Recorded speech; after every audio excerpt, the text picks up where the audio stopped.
7 world championship, 100-ലധികം grand prix victories, 100-ലധികം pole positions, 200-ലധികം പോഡിയം ഫിനിഷസ്. ഫോർമുല 1 ഹിസ്റ്ററിയിലെ ഏറ്റവും വലിയ ലെജൻഡ്സിൽ ഒരാളാണ് ലൂയിസ് ഹാമിൽട്ടൺ. വർഷങ്ങളോളം അദ്ദേഹം റേസ് വിജയിച്ചു, റെക്കോർഡ്സ് തകർത്തു, ചാമ്പ്യൻഷിപ്പ് നേടി. ഒരു ജനറേഷൻ മുഴുവൻ F1 എന്ന സ്പോർട്ടിന്റെ ഐക്കൺ തന്നെയായിരുന്നു ലൂയിസ് ഹാമിൽട്ടൺ. പക്ഷെ ഫോർമുല 1 ഒരു പ്രത്യേക സ്വഭാവമുണ്ട്. നിങ്ങൾ എത്ര വലിയ ചാമ്പ്യൻ ആയാലും ഒരു ദിവസം ഈ സ്പോർട്സ് നിങ്ങളോട് തന്നെ ചോദിക്കും, നിങ്ങൾക്ക് ഇപ്പോഴും അതേ ഡ്രൈവർ ആകാൻ കഴിയുമോ എന്നുള്ളത്. കഴിഞ്ഞ കുറച്ച് വർഷങ്ങളായിട്ട് ലൂയിസ് ഹാമിൽട്ടൺ നേരിട്ട ഏറ്റവും വലിയ ചോദ്യം ഇത് തന്നെയായിരുന്നു. മെഴ്സിഡസിന്റെ ഡൊമിനൻസ് 2021 കംപ്ലീറ്റ്ലി അവസാനിച്ചു. വിജയങ്ങൾ കുറയാൻ തുടങ്ങി, ചാമ്പ്യൻഷിപ്സ് കുറയാൻ തുടങ്ങി.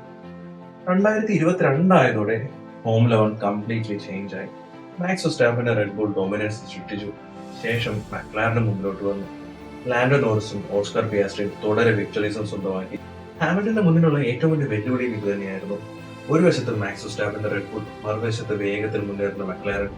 അതോടൊപ്പം ജോർജ് റസലും ചാൾസ് ലെക്ലർക്കും ലാൻഡോ നോറിസും പിയാസ്ട്രിയും തുടങ്ങിയ ഡ്രൈവേഴ്സും.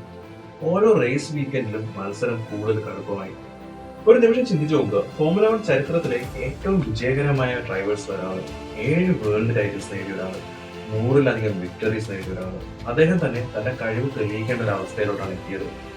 ലൂയിസ് ഹാമിൽട്ടണും അത് തന്നെയാണ് ചെയ്തത്. അദ്ദേഹം പോരാട്ടം തുടർന്നു.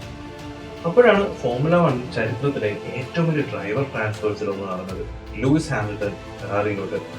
ഫോർമുല 1 ഏറ്റവും വിജയകരമായ ഡ്രൈവർ, ഫോർമുല 1 ഏറ്റവും ഐതിഹാസികമായ ടീമിനൊപ്പം Michael Schumacher, Niki Lauda, Kimi Raikkonen. Ferrari ചരിത്രത്തിൽ ഇടം നേടിയ മഹാന്മാരുടെ നിരയിലേക്ക് അങ്ങനെ ഹാമിൽട്ടൺ എത്തി. കേൾക്കുമ്പോൾ എല്ലാം അത്ഭുതകരമായിരുന്നു. പക്ഷെ യഥാർത്ഥത്തിൽ ഒന്നും അത്ര എളുപ്പമായിരുന്നില്ല. പുതിയ car, engineers, working style, team, അതോടൊപ്പം ഒരുപാട് പ്രതീക്ഷകളും. മറുവശത്ത് ഫെറാറിക്കും അവരുടെ സ്വന്തം പോരാട്ടങ്ങളുണ്ടായിരുന്നു. വർഷങ്ങളായിട്ട് സ്ട്രാറ്റജി മിസ്റ്റേക്സ് കാരണം ഫെറാറി വിമർശിക്കപ്പെട്ടിരുന്നു. ജയിക്കേണ്ട റേസ് പോലെ നഷ്ടപ്പെട്ടു, തെറ്റായ പോൾസ് പോലെ എടുത്തു, ഒരുപാട് അവസരങ്ങൾ നഷ്ടപ്പെട്ടു പോയി.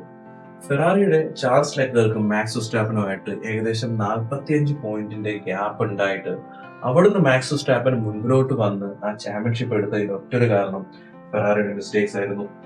പക്ഷെ ഇത്തവണ ഓരോരോ റേസ് കഴിഞ്ഞതോടെ ഫെറാറിയും ഹാമിൽട്ടനുമായിട്ടുള്ള കമ്മ്യൂണിക്കേഷൻ മെച്ചപ്പെട്ടു, സ്ട്രാറ്റജീസ് മെച്ചപ്പെട്ടു, എക്സിക്യൂഷൻ മെച്ചപ്പെട്ടു.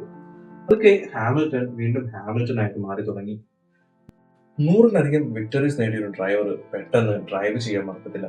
അയാൾക്ക് വേണ്ടത് ശരിയായിട്ടൊരു അവസരമാണ്. അവസാനം ആ അവസരവും വന്നെത്തി, കാറ്റലൂണിയ. ഫോർമുല 1 കലണ്ടറിലെ ഏറ്റവും വെല്ലുവിളി നിറഞ്ഞ ഒരു സർക്യൂട്ടിലൊന്നാണിത്. അവിടെ റോ സ്പീഡ് മാത്രം മതിയാകത്തില്ല, ടയർ മാനേജ്മെന്റ് വേണം, കൺസിസ്റ്റൻസി വേണം, പേഷ്യൻസ് വേണം, എക്സ്പീരിയൻസ് വേണം. ലൂയിസ് ഹാമിൽട്ടനാക്കി എല്ലാ ഗുണങ്ങളും വേണം. ശരിയായിട്ടുള്ള സ്ട്രാറ്റജി, ശരിയായിട്ടുള്ള ടൈമിംഗ്, ശരിയായിട്ടുള്ള എക്സിക്യൂഷൻ. വർഷങ്ങളായിട്ട് ആരാധകർ കാത്തിരുന്ന ഫെറാറി, വർഷങ്ങളായിട്ട് ആരാധകർ കാത്തിരുന്ന ഹാമിൽട്ടൺ, ഇരുവരും ഒരു ദിവസം അവരുടെ ഏറ്റവും മികച്ച രൂപത്തില്. അവസാനം ചെക്കർഡ് ഫ്ലാഗ് വീണപ്പോൾ അത് ഒരു സാധാരണ വിക്ടറി വിട്ട് തോന്നിയില്ല. അതൊരു മറുപടി പോലെയാണ് തോന്നിയത്.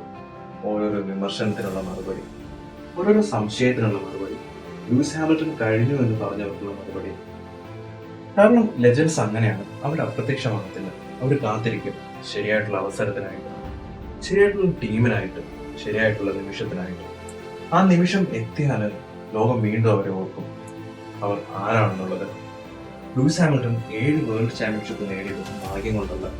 അദ്ദേഹം നേടിയെടുത്തതാണ് ഓരോ ലാപ്പിലൂടെയും, ഓരോരോ വിക്ടറിയിലൂടെയും, ഓരോരോ സാക്രിഫൈസിലൂടെയും. അങ്ങനെ ഏറ്റവും അവസാനം എല്ലാവരും സംശയിച്ചപ്പോൾ സ്വയം വിശ്വസിച്ച ചാമ്പ്യനെയും വീഴ്ചകൾക്ക് ശേഷം വീണ്ടും എഴുന്നേറ്റ് വന്ന ചാമ്പ്യനെയും അന്ന് കാറ്റലോണിയയിൽ എല്ലാവരും കണ്ടു. അതുകൊണ്ട് തന്നെയാണ് ഈ വിക്ടറി ഫെറാറിക്കും ലൂയിസ് ഹാമിൽട്ടനും അത്രത്തോളം ഇമ്പോർട്ടൻ്റ് ആയത്. അതോടെ ഫോർമുല 1 ചരിത്രം ഒരു പുതിയ അധ്യായം എഴുതുന്ന നിമിഷത്തിലേക്ക് പോകുകയായിരുന്നു.